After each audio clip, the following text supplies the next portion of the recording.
When Hollywood said no, Hong Kong said yes, and the world was forever changed. Bruce Lee's return to Hong Kong in the late 1960s wasn't a retreat.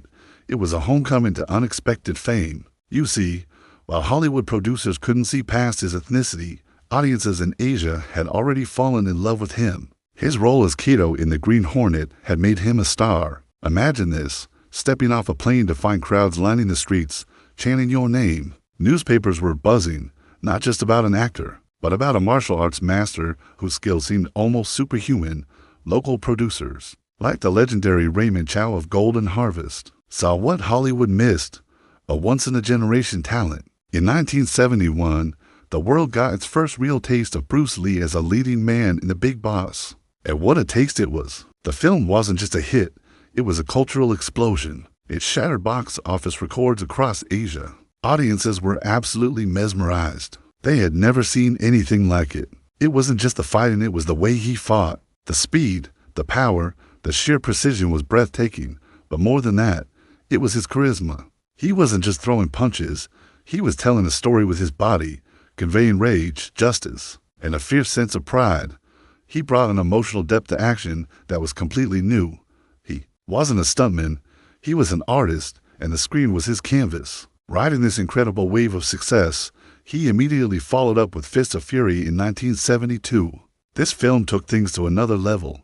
Here, Bruce wasn't just a fighter, he was a symbol of national pride. The story, which saw him defending the honor of the Chinese against foreign aggressors, resonated deeply with audiences in Hong Kong and beyond. The iconic scene where he shatters a sign reading "No dogs" and Chinese allowed became an anthem for defiance and self-respect. His nunchaku skills in this film became legendary, inspiring countless kids to pick up a pair. For better or worse, he was proving that an Asian man could be the hero, strong, defiant, and unapologetically proud. But Bruce Lee was never one to rest on his laurels. He wanted more creative control. He wanted to infuse his films with his own philosophy. So, later that same year, he wrote, directed, and starred in The Way of the Dragon. This was Bruce Lee unfiltered. He brought his own martial art, Jeet Kune Do, to the forefront, showcasing its principles of adaptability and fluidity. The film was a testament to his vision of blending Eastern martial arts with a universal, almost Western, storytelling structure. It was accessible, exciting, and deeply personal, and, of course, it gave us one of the most iconic fight scenes in cinema history, Bruce Lee versus Chuck Norris in the Roman Colosseum. It was a clash of titans, a beautiful, brutal ballet that is still studied by filmmakers and martial artists today. This scene symbolized the meeting of East and West, a theme central to Bruce's own life and ambitions.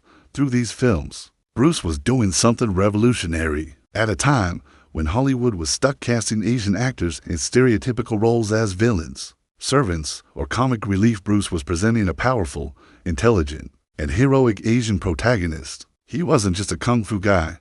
He was a character with depth, a hero you cheered for, someone who commanded the screen with an undeniable presence. His authenticity and raw energy connected with audiences on a global scale.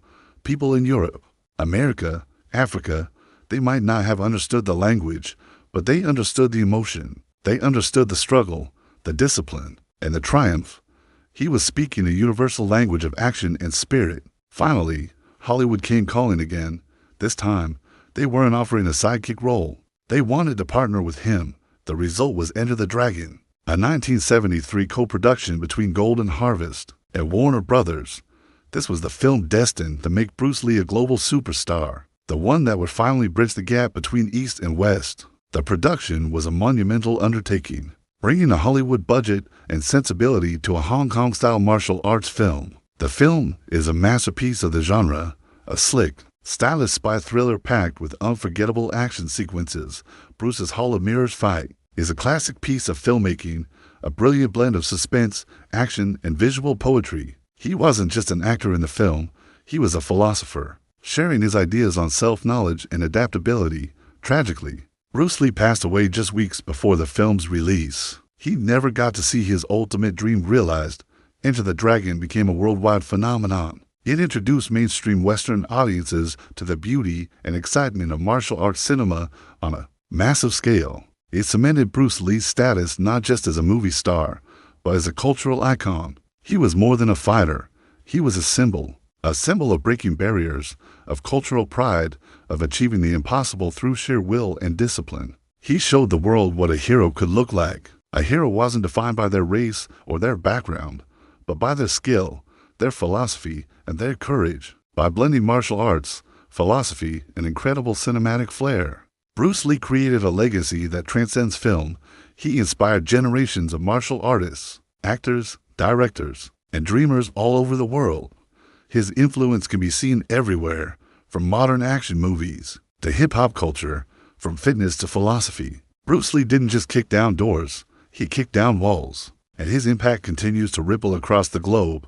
Thanks for watching. If you enjoyed this look into the legend, be sure to like, subscribe, and hit that notification bell for more stories about the icons who shaped our world.